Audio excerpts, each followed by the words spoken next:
There are moments in life that split everything into before and after. 1 second, you're standing in an ordinary hallway, and the next, the world you thought you understood is shattered beyond recognition. This story begins with one of those moments. A quiet school in Germany. Police tape. Flashing lights. And in the middle of it all, a blood-soaked table lying in the courtyard like it had been launched from a cannon. But what truly stopped everyone cold wasn't the table. It was the hole it had left behind. A massive, jagged wound torn through a solid brick wall on the first floor. No machine did this. No accident caused it. Something far beyond human had been here, and the air still felt heavy with its presence. Into this chaos stepped a woman who moved differently from everyone else. While officers stood around asking questions, she walked past them with purpose, like she already knew the answers. Her name was Dr. Stern, and she introduced herself as a government psychiatrist. Inside the building, away from all the noise and fear, she found a small girl sitting completely alone in the gymnasium. Her name was Wendy. She had her headphones on, her Discman pressed close, eyes shut, as if the music was the only wall standing between her and everything falling apart around her. Dr. Stern knelt beside her, spoke gently, and made a promise.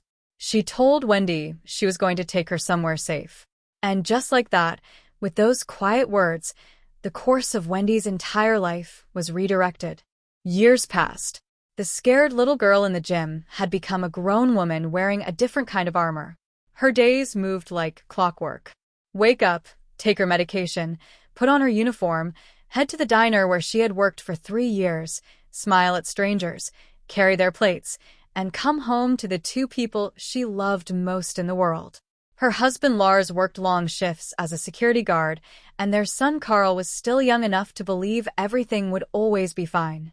From a distance, their life looked like a perfectly ordinary one. But money had become a slow, quiet emergency. Then the letter from the mortgage company arrived, and quiet emergency became a very loud crisis. Losing their home wasn't a distant fear anymore. It was a deadline.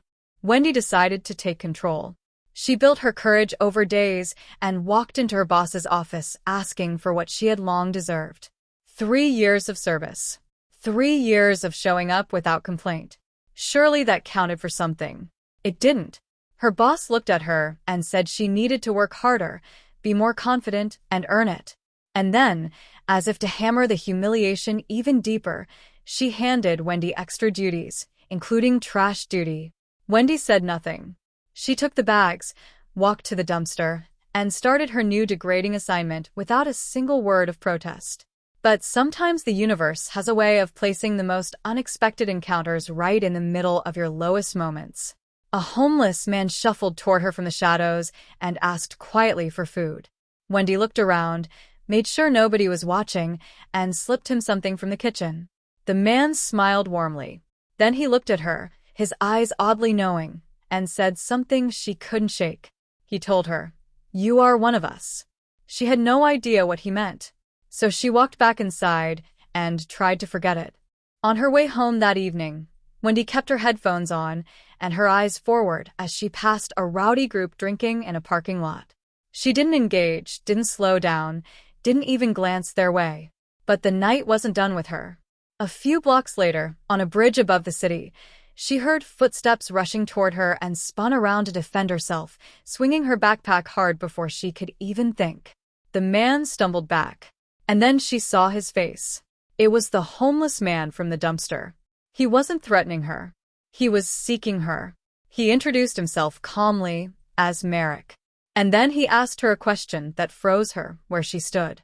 He asked if she was still taking her pills every day. In that single moment, the world felt smaller and stranger than it ever had. How could this man, this stranger living on the streets, know anything about her medication?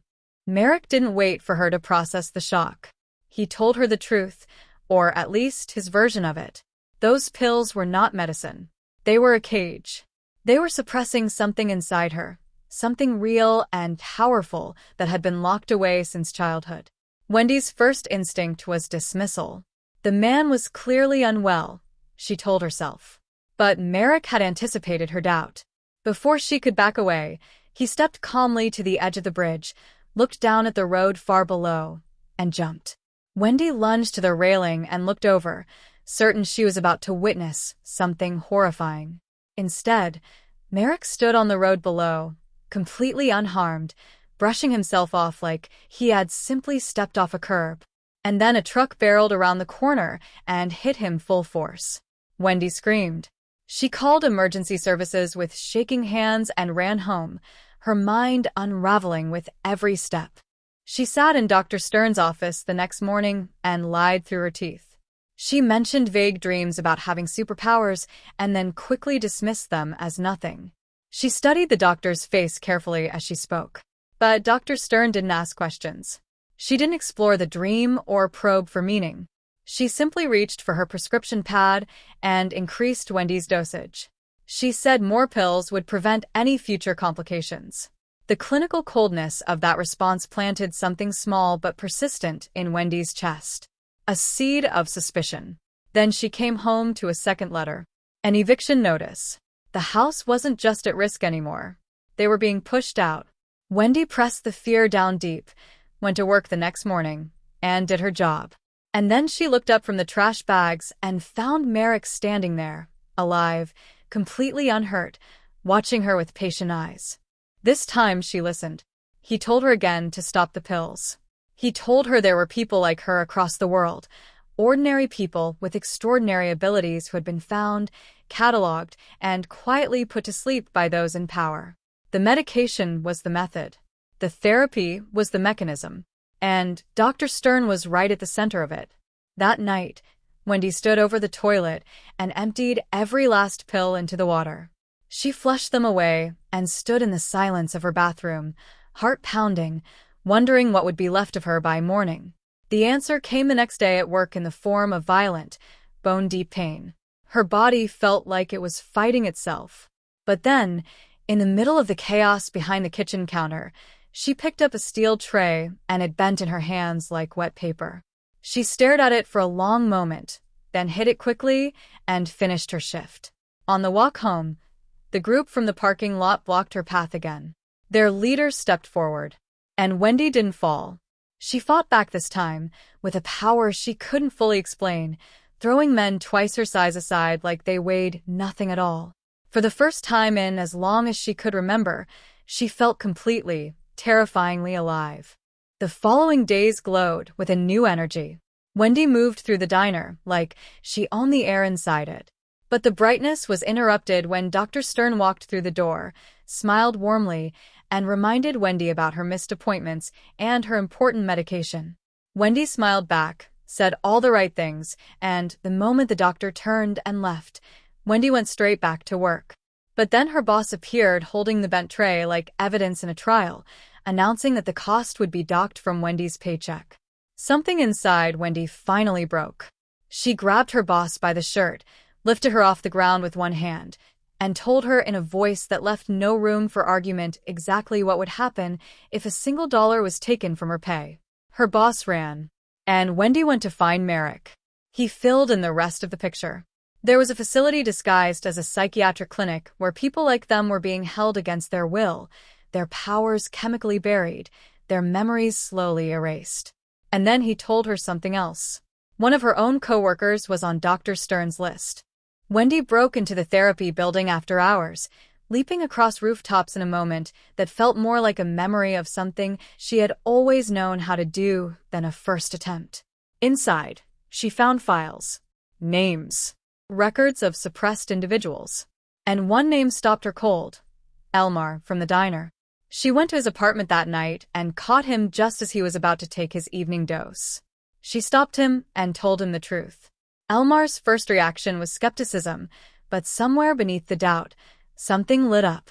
He had spent his whole life reading about heroes. He had spent years being told by his father and stepmother that he was nothing, that he had achieved nothing, that he would never amount to anything. The idea that he might be something extraordinary wasn't just exciting. It felt like justice. He put the pills down. The next day, he held a lamp in his hand, and without touching a single switch, he turned it on. Electricity poured from him like a second heartbeat. The two of them sat together that night beneath an open sky and talked until the city went quiet around them.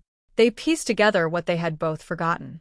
The powers had always been there, long before Dr. Stern, long before the therapy, long before the pills. Elmar was immediately consumed by the idea of what they could become. He called their powers a gift. He spoke of purpose and destiny with the fire of someone who had been waiting his whole life for permission to matter. But Wendy thought differently. She didn't want to be a symbol. She wanted to keep her house. She wanted to raise her son. She wanted a normal life. And to start building one, she kicked open an ATM, took enough cash to pay off her mortgage, and handed Elmar a handful to enjoy for the night. They went dancing. Later, when she spotted a group of men cornering a woman near the club entrance, she didn't look away. She stepped in, drew them somewhere private, and made sure they deeply regretted their choices. Elmar covered her back, sending an electric shock into the last man standing. She went home that night, pressed the money into Lars's hands, and for one perfect moment, everything felt like it might actually work out. Then the cracks appeared. The men from the club filed a police report describing a woman with impossible strength. The case was handed to an expert, Dr. Stern. Wendy tried to hold things together. She introduced Elmar to Merrick. The three of them stood together and formed something that felt like a team, or maybe a family. Merrick outlined the stakes clearly. There was a hidden clinic, full of people like them, people who had been imprisoned inside their own medicated minds. Elmar was electric with excitement. He said they had a responsibility to act. Merrick urged caution, warned about the security, warned about what happens when power is used without wisdom. He knew that lesson personally. He had once let his abilities override his judgment, and the consequence had been the worst kind of permanent. His wife, his daughter, gone. His words settled heavy over all of them, but Elmar refused to let the weight land. He had already decided who he wanted to be. The three of them moved on the clinic together. Elmar had sewn himself a costume and named himself Electroman, arriving at the mission with the energy of someone who had rehearsed this moment in his bedroom for years. Wendy wore a red wig and a quiet expression that said she was here to get this done, not to become a legend. Merrick wore nothing but the same worn clothes he always wore and the expression of someone who had stopped expecting things to go smoothly. Wendy slipped inside through the entrance, talked a guard into showing her the bathroom, and knocked him unconscious the moment they were alone. Elmar cut the cameras with a burst of electricity from outside. The doors were open. They moved through the corridors looking for the patients. Then the guard woke up, found the alarm button, and suddenly everything was sirens and shouting and the sound of backup boots on concrete. A police officer cornered them at gunpoint. Wendy shoved a table into him. His gun fired. The bullet hit Merrick and passed through him without consequence.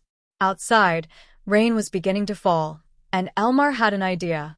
He pushed electricity out through the water, a massive, sweeping current that dropped every officer outside at once. They drove away fast, engine roaring, city blurring past the windows. Then Wendy went quiet. She sat in the back seat and asked the question no one else was asking. What if someone out there wasn't just unconscious? Merrick turned on Elmar with a grief older than anger. He told him what carelessness with power had cost him. Everything. And then Merrick got out of the car and disappeared into the night, leaving behind one final warning to carry carefully or let go of entirely. Elmar barely heard it.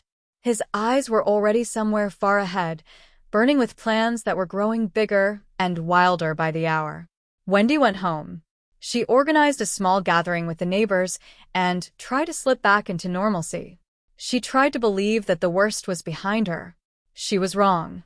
Elmar made a decision that changed everything. He walked into Dr. Stern's office, sat down across from her with the face of someone seeking help, and casually mentioned a homeless man who had told him to stop his medication. He gave her Merrick's location. By the time Wendy learned what had happened, armed agents had already stormed the hideout and dragged Merrick away. When Elmar showed up at her door dressed in his full costume with a plan already in motion, Wendy refused to be part of it. She told him she was done, that she wouldn't put her family at risk, that she wanted nothing more to do with any of it. Elmar left furious. Lars came to Wendy, and asked who that man was. And the truth came out all at once. Every piece of it, the powers, the pills, the clinic, all of it. Lars looked at her like she was a stranger. He said it wasn't real. He said she had simply stopped her medication, and her mind was filling the space with delusions. He reached for his phone to call Dr. Stern, and something in Wendy snapped. She grabbed him without meaning to, and threw him across the room. He hit the wall hard. His arm gave way beneath him. Carl stared at his mother with wide, terrified eyes. Wendy looked at what she had done and ran. She found Elmar at his apartment, but what she witnessed there was worse than anything she had imagined. His father had come to confront him again, delivering the same crushing verdict he had given all of Elmar's life. Useless. Wasted. Nothing. And for a brief, tender moment something shifted. Elmar spoke with raw honesty about growing up without his mother, about craving support and finding only contempt. His father's face softened. He apologized. They embraced. And then Elmar sent a pulse of electricity through his own father's body and let him fall. Wendy stood in the doorway and watched, unable to move. Elmar turned to her with calm, glowing eyes and spoke about destiny and leadership and the world they could build together if she would only stop resisting. She told him no. She turned to leave. He put her on the floor with a single electric shock, and the world went dark. She woke up strapped to a bed, Dr. Stern sitting beside her in the pale light of the clinic. And then the doctor said something that reached deep into Wendy's past and pulled out the memory she had locked away. A classroom. A teacher who took her headphones. A punishment that felt like an erasure. And a rage so sudden and so total that she had sent a table flying through a solid wall with enough force to take a man with it. She had done it before. She had nearly killed someone before. The guilt was suffocating. Dr. Stern told her softly that the treatment wasn't a prison. It was protection. And Wendy, exhausted and ashamed and frightened of herself, agreed to stay. The medication was increased. Days blurred into each other. She grew weaker and more compliant with each passing hour. Then Dr. Stern told Lars it might be wise to bring Carl in for a checkup too, just to be safe. The word safe in her mouth sounded like a trap closing. One night, Elmar came to her room instead of the nurse. He placed a Discman in her hands, the same kind she had clutched as a frightened little girl on the gymnasium floor all those years ago. He told her to stop pretending she was broken. She called for help, and he left. But before the door closed, he told her she would come to him eventually, one way or another. Minutes later, every light in the city went out. The blackout reached the clinic, killed the security systems, unlocked the doors, and chaos moved through the building like a wave. Patients flooded the corridors. Wendy ran. She was nearly out when Dr. Stern stepped into her path with a guard at her side. Then Merrick appeared from the dark, knocked the guard down in a single motion, and put himself between Wendy and the gun now in the doctor's trembling hands. The shot fired. It hit Merrick. And this time, after days of forced medication, his body had nothing left to absorb it with. He fell. Wendy watched him die at her feet, his last words forming slowly and clearly in the silence. Tell the world the truth. She ran home through dark streets and burst through the door to find Elmar standing in the middle of her living room with a toy race track laid out in a ring around her son. The message was wordless and devastating. She understood exactly what he was threatening. She begged him to stop. He asked her one final time to join him. She said no and lunged forward, but her powers were still sluggish and muted. He threw her backward with barely any effort. She hit the bathroom floor hard and lay there gasping. Then she saw Lars, bound in electric cables in the corner, watching her. He reached out with his free hand and threw her something small, a pair of anti-static gloves. He couldn't fight Elmar, but he could give her the one thing she needed. She pulled them on and stood up. The power came back slowly, then all at once, like a tide rushing in. She crossed the room, took every ounce of what she had, and drove into Elmar with everything she was made of. He went through the window, fell through the dark air, and hit the pool below with a colossal splash. The electricity still coursing through him discharged instantly into the water. There was a blinding flash, And then silence. Wendy stood at the window and looked down at the still water for a long moment. Then she turned to her family. Lars and Carl were safe.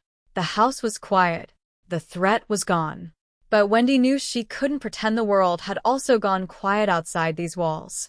There were others still inside that clinic. Others still taking pills every morning that weren't medicine. She told Lars and Carl the truth. She had to go. This wasn't the end of something. It was the beginning. They held each other in the dark. They cried. They let her go. Government agents arrived at the house minutes after she left. All they found was a body in the pool and a family that didn't know where she had gone.